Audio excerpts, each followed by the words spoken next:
Good morning बच्चों। आज हम हिंदी में नया पाठ शुरू कर रहे हैं। पाठ 6 प्रकृति की सीख। बच्चों, ये एक कविता है जिसको सोहन लाल द्विवेदी जी ने लिखा है। और जैसे कि आप इस कविता के शीर्षक से ही समझ गए होंगे कि प्रकृति की सीख, जो प्रकृति है वो हमको क्या शिक्षा देना चाहती है या हमको क्या सिखाना चाहती है, इस कविता के माध्यम से ये जो सोहन लाल द्विवेदी जी हैं उन्होंने बताया है। तो चलिए शुरू करते हैं। पाठ 6 प्रकृति की सीख। पर्वत कहता शीश उठाकर, तुम भी ऊंचे बन जाओ। सागर कहता है लहराकर, मन में गहराई लाओ। समझ रहे हो क्या कहती है, उठ उठ गिर गिर तरल तरंग। भर लो अपने मन में मीठी मीठी मृदुल उमंग।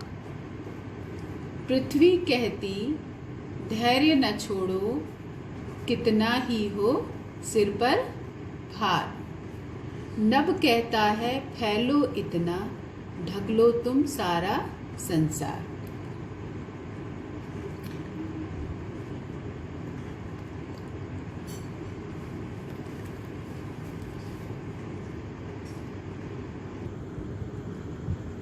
तो बच्चों, ये कविता जो पर्वत की सीख है, इसको मैंने आपके सामने यहाँ पर मैंने आपको इसको पढ़ के बताया कि किस प्रकार से इस कविता को हम पढ़ते हैं। और बच्चों, जिस प्रकार से कविता ये लिखी हुई है, जब आप इसको अपनी कॉपी में लिखेंगे तो बिल्कुल इसी तरीके से लिखेंगे। ठीक है, अब चलो इस कविता का हम अर्थ जो है वो देख लेते हैं कि कविता में जो सोहन लाल द्विवेदी जी हैं वो प्रकृति जो है हमको क्या सिखाना चाह रही है। तो पर्वत कहता शीश उठाकर, तुम भी ऊंचे बन जाओ। जो बच्चों, जो पर्वत है वो कैसा होता है? ऊंचा। ठीक है, पर्वत का जो गुण होता है वो ऊंचा होता है। वो हमेशा ही आप देखो कि पर्वत जो होते हैं हमेशा वो सीधे होते हैं।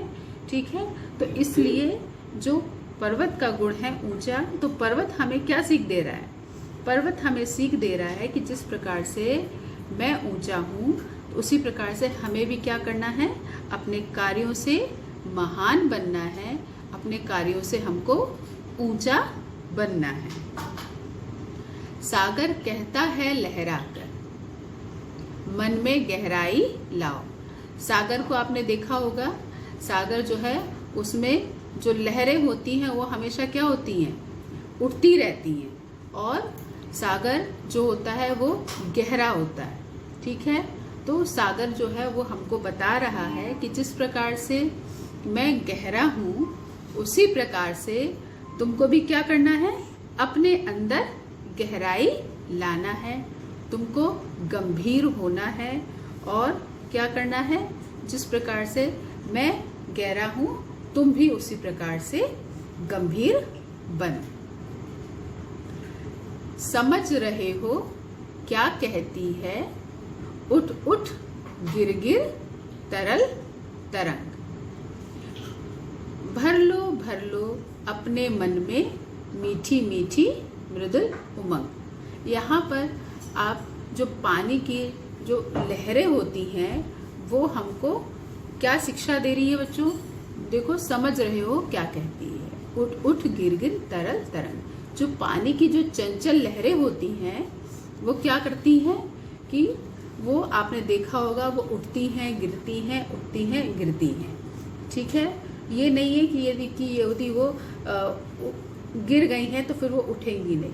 तो ठीक उसी प्रकार से हमें जो ये पानी की जो चंचल लहरें हैं वो हमको क्या संदेश दे रही हैं कि जिस प्रकार से हम एक जोश के साथ, उमंग के साथ हम क्या होते हैं, हम निरंतर आगे बढ़ते रहते हैं।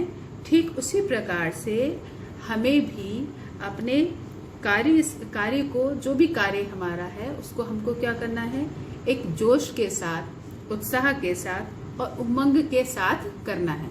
मतलब हर कार्य को हमको खुशी के साथ करना है और हमें आलस नहीं करना है। पृथ्वी कहती धैर्य न छोड़ो। धैर्य का मतलब धीरज। जो पृथ्वी है वो क्या कह रही है कि हमको धीरज को नहीं छोड़ना है, क्योंकि कितना ही हो सिर पर भार। जो पृथ्वी है वो कह रही है कि जिस प्रकार से बच्चों आपने देखा जो पृथ्वी है उसके ऊपर कितना ज्यादा सारा संसार का जो बोझ है उस पे है, लेकिन वो कभी भी ये नहीं है कि मैं बहुत थक गई हूँ या कुछ, वो धैर्य के साथ वो अपने स्थान पर अडिग है। उसी प्रकार से जो पृथ्वी है वो कहना चाह रही है कि हमें भी अपनी जिम्मेदारियों से क्या करना है, भागना नहीं है। अपनी जिम्मेदारियों से हमको परेशान नहीं होना है, घबराना नहीं है। हमको क्या करना है, धैर्य के साथ, धीरज के साथ अपने हर जिम्मेदारी को पूरा करना है। नभ कहता है फैलो इतना, ढक लो तुम सारा संसार। जिस प्रकार से बच्चों आपने देखा नभ का जो गुण है वो क्या है, फैलना। सारे संसार को उसने ढक के रखा हुआ है। इसी प्रकार से नभ जो है वो हमको क्या शिक्षा दे रहा है कि हमें भी आकाश के समान क्या करना है, सारे हमको भी फैल जाना है। तो कैसे फैलना है, अपने अच्छे अच्छे कामों के द्वारा, अपने अच्छे व्यक्तित्व के द्वारा, जिससे कि हमारे व्यक्तित्व से दूसरे प्रभावित हो सकें और साथ ही अपने अच्छे विचारों को हमको क्या करना है, सारे संसार में फैलाना है। तो इस प्रकार से बच्चों आपको ये जो पाठ 6 प्रकृति की सीख है, इस कविता का मैंने पूरा अर्थ आपको बताया है। बच्चों अभी आपको मैंने प्रकृति की सीख नामक कविता पढ़ के आपको मैंने बताई भी, और साथ ही मैंने उसका आपको कविता का पूरा अर्थ मैंने आपको बता दिया है। अब साथ ही देखिए सोहनलाल द्विवेदी जी ने इस कविता को लिखा, और आइए हम इसके बारे में थोड़ा सा जो आपकी बुक में लिखा हुआ है, किताब में लिखा है, उसको हम पढ़ते हैं। फतेहपुर जिले के बिंदकी नामक कस्बे में जन्मे कवि सोहनलाल द्विवेदी की कविताओं में राष्ट्र प्रेम तथा राष्ट्रीय जागरण का स्वर मुखर है। तो पहली बात इसमें ये बच्चों कि जो सोहनलाल द्विवेदी जी थे, इनका जन्म कहाँ हुआ था, फतेहपुर जिले के बिंदकी नामक कस्बे में। ठीक है, तो फतेहपुर जिले के बिंदकी नामक कस्बे में इनका जन्म हुआ था। और जो एक खास बात थी इनकी कविताओं में वो क्या थी, इनकी कविताओं में राष्ट्र प्रेम तथा राष्ट्रीय जागरण का स्वर मुखर है। ठीक है, इनकी जो भी कविताएं हैं उनमें एक राष्ट्र के प्रति, देश के प्रति प्रेम को दर्शाया गया है, और साथ ही अब राष्ट्रीय जागरण का स्वर मुखर है। मतलब जो देश है उसको जागृत किया गया है, एक अपने प्रेम को, जिससे कि देश के प्रति हम प्रकट कर सकें। दूध बतासा तथा शिशु भारती इनके प्रचलित या प्रसिद्ध बाल गीतों के संग्रह हैं। दूध बतासा तथा शिशु भारती ये इनके क्या है, प्रसिद्ध बाल गीतों के संग्रह हैं। बाल गीतों मतलब बच्चों के गीत। ठीक है, तो बाल गीतों के संग्रह हैं। तो इस प्रकार से बच्चों ये सोहनलाल द्विवेदी जी के बारे में था, जो कि अभी अभी मैंने आपको बताया। बच्चों अभी आपको मैंने कविता का पूरा संदर्भ सहित पूरी व्याख्या बताई थी। अब यहाँ पर देखिए ये मैंने कविता की पूरी संदर्भ सहित व्याख्या लिखी है। इसको मैं आपको जल्दी से बता दे रही हूँ, समझा चुकी हूँ, क्योंकि इसको आपको अपनी कॉपी में लिखना है। आप हेडिंग डालेंगे, शीर्षक लिखेंगे कविता की संदर्भ सहित व्याख्या या अर्थ। पर्वत कहता डैश डैश गहराई लाओ।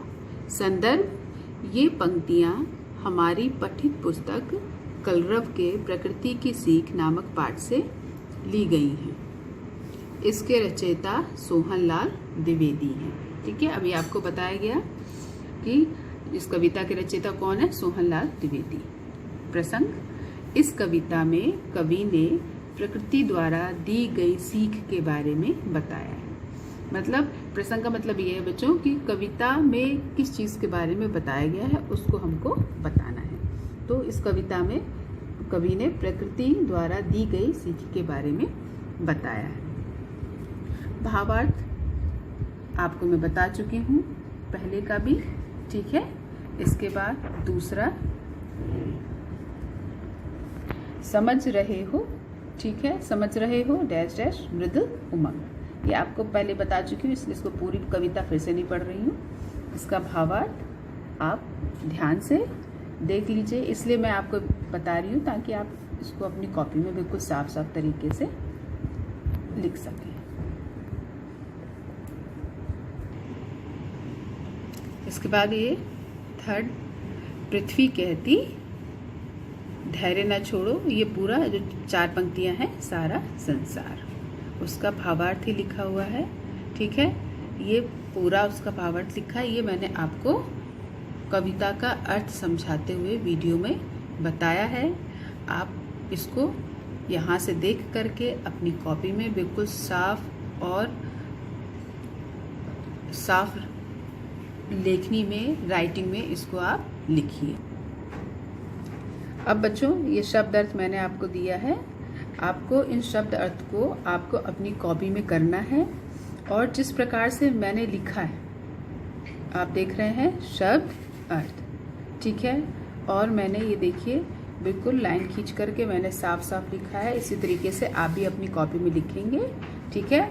ये शब्द लिखे हैं और ये उनके अर्थ लिखे हुए हैं। तरल तरंग, पानी की चपल या चंचल लहर, धैर्य धीरज, मृदुल कोमल, उमंग जोश या उत्साह। ठीक है, फिर से मैं शब्दों के अर्थ एक बार पढ़ दे रही हूँ। तरल तरंग, पानी की चपल या चंचल लहर, धैर्य धीरज, मृदुल कोमल, उमंग जोश या उत्साह। अब बच्चों ये आपको मैंने गृह कार्य दिया है जो आपको करना है। क्या करना है, कविता को चित्र सहित लिखिए और याद करिए। कविता को आपको अपनी कॉपी में लिखना है और कैसे लिखना है, जो उसमें जो चित्र बना हुआ है आपने दीक्षा ऐप पर आपने इसको डली हुई है पूरी कविता, और आपको वहाँ से देख करके इस कविता को आपको लिखना है और साथ ही जो चित्र बना है उस चित्र को बना करके तब कविता को लिखना है। और क्या करना है, कविता को याद करना है। तो बच्चों ये आज का आपका पाठ है और आज का पूरा आपका ये काम है। इस सारे काम को अपनी कॉपी में करना है। और क्या करना है, पहले कविता लिखनी है, कविता के बाद आपको, ठीक है बच्चों, अब ठीक है, तो कविता लिखने के बाद आपको ये संदर्भ सहित पूरी व्याख्या लिखनी है। हेडिंग डालोगे आप, शीर्षक लिखोगे कविता की संदर्भ सहित व्याख्या, फिर पूरा जिस तरीके से मैंने लिखा है इस पूरे को आप लिखेंगे, पूरा भावार्थ लिख लोगे। भावार्थ लिखने के बाद आप इसको पूरा यहाँ तक लिखने के बाद आप फिर शब्द अर्थ लिखेंगे, शब्द अर्थ लिखेंगे और आप इस काम को पूरी कॉपी में अच्छे से करें। जो काम आपको दिया है आप उसको करें, शब्द अर्थों को याद भी करें।